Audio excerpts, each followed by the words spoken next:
আসলে আমরা যদি কিছু কথা বলি তাহলেই শিক্ষার্থীদের উস্কানি দেই। কিন্তু কিছু, কিছু জিনিস আছে যেগুলো আসলে সামনে না আসলেই নয়। এই যে অর্থনীতির যে ২১ টা ওএমআর শিট হারায় গেছে টাঙ্গাইলে। এর ফলে আহ্বায়করা বরখাস্ত করছে। আচ্ছা এটা কি কোনো ধরনের কোনো সমাধানের কাতারে পড়ে? আহ্বায়ককে বরখাস্ত করলে কি ওদের কি হবে? যেই স্টুডেন্টদের ওএমআর হারাইছে, আপনাদের নিয়ম অনুযায়ী ওএমআর নাই তার মানে কি ওর রেজাল্ট আসবে না। তো এটা তো আসলে কোনো কিছু হইতে পারে না। দায়িত্বরত যে শিক্ষকরা আছে, সেই শিক্ষকদের অবহেলার কারণে একটা বাচ্চার ১ টা বছর কেন নষ্ট হবে?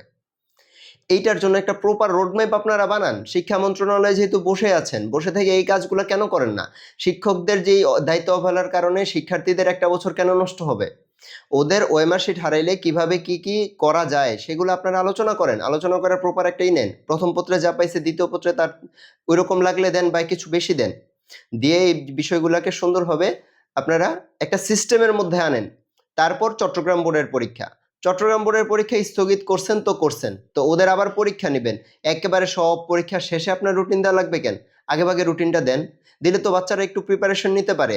এই যে ২ তারিখের পরে ৪ তারিখে যখন নাকি ওদের হায়ার ম্যাথ পরীক্ষা শেষ। তারপরে আপনার প্র্যাকটিক্যাল এগুলো নিয়ে ওরা ব্যস্ত হয়ে পড়বে। কেন তার আগেই আপনি রুটিনটা এট লিস্ট প্রকাশ করেন, যেন ওরা প্রস্তুতিটা নিতে পারে। এখন এই ধরনের কোনো কথা যদি আমরা বলি তাহলে আবার দেখা যায় কি আমরা শিক্ষার্থীদের উস্কানি দিচ্ছি। আসলে কোনো কোচিং সেন্টার বা কেউই আসলে কোনো শিক্ষার্থীদের উস্কানি দেয় কিনা আমি জানি না। তবে ওদের পক্ষে টুকটাক কথা তো আসলে বলা লাগে। এখন টুকটাক কথা বললেই যদি আপনারা উস্কানি মনে করেন, এটা তো আসলে আমাদের দুর্ভাগ্য। যাই হোক আমি আশা করব আপনারা এই অসঙ্গতিগুলা ঠিক করবেন। আল্লাহ হাফেজ।